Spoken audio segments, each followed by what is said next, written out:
Hey, what's up? This is Ricardo at Parts People, and in this video, we'll outline the steps for completing a part replacement on your Dell PC. Visit our website and use this coupon for a 5% off discount.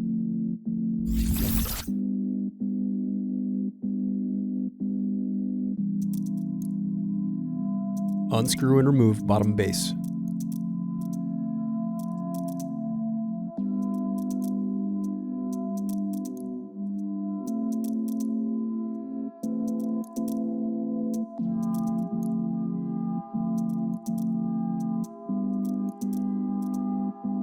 Thanks for watching. Don't forget to like and subscribe if you enjoyed this video. And if you need more, check out this playlist to watch other tutorials for your laptop. You can also click here to find parts for your laptop at partspeople.com.